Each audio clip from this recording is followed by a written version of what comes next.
Because the thing of it is that the most interesting turn for me in this epic cope to losing in Virginia is we've gone through many defenses of critical race theory.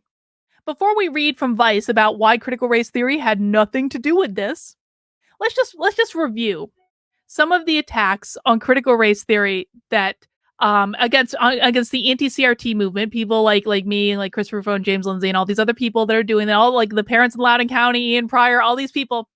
So there have been many attacks. One of the attacks was, you don't even know what critical race theory is. Now, of course, we know how to define critical race theory. We've known how to define it for a really long time. That's not hard, right? The next attack was, well, critical race theory isn't being taught in public schools, which of course we know isn't true because we have the curriculum. Then when we started passing laws to try to ban critical race theory, the next attack was, we don't care if you pass a law banning critical race theory. We're going to teach it anyway. There are petitions all over the flipping internet of teachers saying, I don't care what the law says. I'm still going to teach critical race theory, which is interesting when you consider that they moved to that argument from the argument that critical race theory isn't being taught in schools. And so then you say to them, well, okay, if it's not being taught in schools, then why would you have a problem with us banning it? And then they lose and they're like, we don't care if you ban it. We're going to teach it anyway. But the latest and the absolute greatest of the arguments against critical race theory, not against critical race theory, against the anti-CRT movement, is this. They're now saying that critical race theory is not real. Nicole Wallace on MSNBC, and I have seen this parroted everywhere. I have seen this everywhere. This is now one of their key talking points. Critical race theory isn't real. Let's listen. I think we know the answer to some of this. I watched Glenn Youngkin's interviews on Fox News, and he did nothing that he did not. I mean, he worshipped at the altar of Donald Trump on Fox News. He flew an insurrection flag at his rallies. He simply didn't. He played dumb about a Zoom rally. He did not really put much distance between himself and Donald Trump on the big lie or the deadly insurrection in which police officers were maimed by flagpoles. So I think that the real ominous thing is that critical race theory, which isn't real, turned the suburbs 15 points to the Trump insurrection endorsed Republican. Critical race theory, which isn't real, turned the suburbs 15 points to the Trump insurrection endorsed Republican. You guys know why I've been railing on social emotional learning so much? Because social emotional learning is not just about critical race theory. I understand it's being positioned like that. What social emotional learning is going to teach children to do is to deny facts when it is placed right in front of them. This is the real goal of social emotional learning. It has nothing to do with critical race theory. It has to do with teaching children to deny what they are seeing right in front of their eyes. And they're going to do it under the guise of regulating their emotions.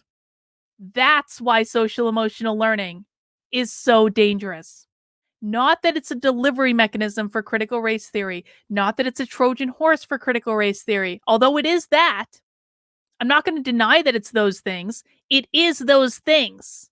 However, the greater danger is that it is literally teachers teaching children from the time they are 5 to deny the reality that they are seeing right in front of their eyes. And that is how we get to Nicole Wallace on MSNBC saying critical race theory isn't real. And then all of these people who have been through the education indoctrination system come and say, yes, Nicole, yes, you're right. It's not that they don't know the definition of critical race theory. It's not that critical race theory isn't being taught in K through 12 schools. It's not that we're going to teach it anyway, even regardless of state bans. It's that it's not real. It is brainwashing. It is teaching people to shift their reality based on what they are told to perceive. Of course, critical race theory is real. Like, this is the stupidest argument yet. There are entire books titled Critical Race Theory, Critical Race Theory in Education, Critical Race Theory in Introduction. Let's just type into Amazon right effing now. Hang on. I'm gonna get my other screen up. Hang on.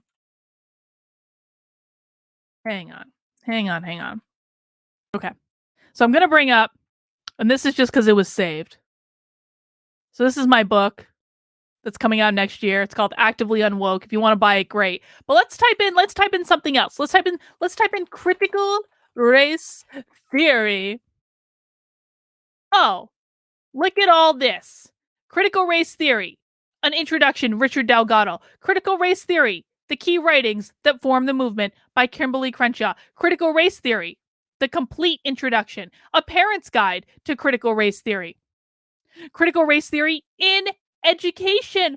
Oh, it's not taught in K through 12 schools? I'm sorry, what? Critical race theory versus God's divine law. Foundations of critical race theory in education. Why would there be a book titled Foundations of Critical Race Theory in Education if critical race theory wasn't taught in schools? Let's just put aside the argument that critical race theory isn't real for a second, because clearly critical race theory, a primer. Racial microaggressions, critical race theory. Discrit, disability studies, and critical race theory in education. Critical race theory with a Black Lives Matter fist on it. Critical race theory in mathematics education. We have actually read an anti-racist math training manual on this channel. Critical race theory, Ibram X. Kendi in his book, How to Be... This is critical race theory and Ibram and fucking Kendi combined. And on, another critical race theory in education. Critical race theory, the influence of whiteness. Critical race theory, critical race theory in teacher education, informing classroom culture and practice. Critical race theory matters, education and ideology. And by the way, guys, then one of the next things you're going to be hearing about is called critical pedagogy. Critical pedagogy is just as insane. But let's jump back over to Vice. And let's read about why no, it wasn't the GOP war on critical race theory that won the election for them. No, how could that be? The backlash against Democrats arrived on Tuesday, but claims of victory from opponents of critical race theory are overblown. In Virginia, right-wing pundits immediately gave credit for GOP businessman Glenn Youngkin's defeat of Democratic Governor Terry McAuliffe to the campaign against CRT, an academic theory on the legal system that this right has portrayed as a boogeyman infiltrating America's schools to teach white kids they're evil. Did you guys just see that most of the books that we just looked at on Amazon about critical race theory had to do with critical race theory in education, and yet Vice is already doubling down on it's a legal theory that's only taught in law schools? Then why are there so many flipping books called critical race theory in education? Why? Why would those things even exist if critical race theory was only taught in law schools? That makes no sense. Youngkin himself played up these fears, writing an ad in the final days of the campaign featuring a Fairfax County mom whose failed campaign to get Toni Morrison's classic novel, Beloved, banned, causing a stir during McAuliffe's previous term in office. The incident foreshadowed the reactionary rage against the push in schools to change curriculum after last summer's Black Lives Matter protest following the murder of George Floyd in Minneapolis. One of the centers of anger has been Loudoun County in Virginia, D.C. suburbs, where school board members have been on the site of fierce protests and even injuries and arrests. Adding fuel to the fire was the portrayal in conservative media of a teen's sexual assault by a classmate in her school's bathroom, blah, blah, blah. We know what's going on there. In the area that actually had school board races on Tuesday, the result was even more. Okay, so talking about school board races, let's see. Is this what they're blaming? Okay. On Tuesday, Loudoun County still went for McAuliffe by double digits. And but of course they're not, okay, of course there was a 14-point shift away from Joe Biden's share in Loudoun since last year. No, nothing to see here. Nothing to see here. The Democrats only lost 14 points in a typically very blue county. Youngkin outperformed former President Donald Trump by double digits all over the state, including Virginia Beach, which went for Youngkin just a year after going for Biden. In the area that actually had school board races on Tuesday, the results were even more mixed. In Southlake, Texas, another suburb where conservatives have rallied against a district plan to increase diversity, equity, and inclusion in the classroom, a conservative candidate won in a landslide and handed the board an anti-CRT majority to kill the plan. Good. Yeah, lots of anti-CRT people won school board races, and you guys know my position on school boards. I don't actually think school boards can do a whole heck of a lot. But that doesn't mean you give it away, right? I think it's good that people run for school board. I think it's good that people are winning these school board races. You don't give it away if you don't have to. I just don't think that the school boards are going to be the linchpin in the battle. I just don't. Conservatives campaigning against critical race theory also won seats in the Kansas suburbs of Kansas City, and early results in Douglas County, Colorado showed a similar trend. But that wasn't the case everywhere. In Guilford, Connecticut, which has been the setting for a similar fight over school curriculum, anti-CR candidates were shut out of their. So this is their argument. This is Vice's argument. This is Vice's argument about why critical race theory wasn't the issue. Because some people somewhere lost school board races. I don't think it's a very good argument. No, I'm not running for governor. I don't want to be governor. I did consider running for Congress just to make some noise, but then I had a stern talking to with myself, and I said, Carlin, do you want to be in Congress? And I said, no. I'm not going to run for governor. I'm not going to run for Congress. I'm going to be supporting someone running for Senate, which is going to be really, really fun. Not Chris Sununu, obviously. But we'll talk more about that. Still, Republicans were giddy about an overall good night, in which even the gubernatorial race in staunchly Democratic New Jersey remained tight, and conservatives who've criticized critical race theory and mask and vaccine mandates were all too happy to credit their newfound focus on education. Well, actually, some of us have been screaming about this for a couple of years now, at least.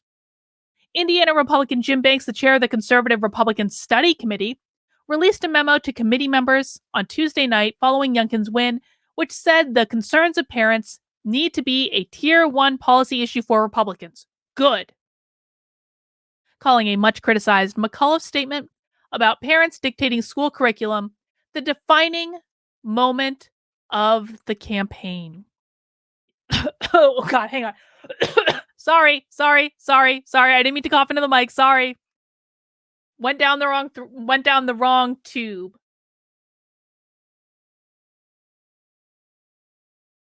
Didn't mean to do that. Hang on.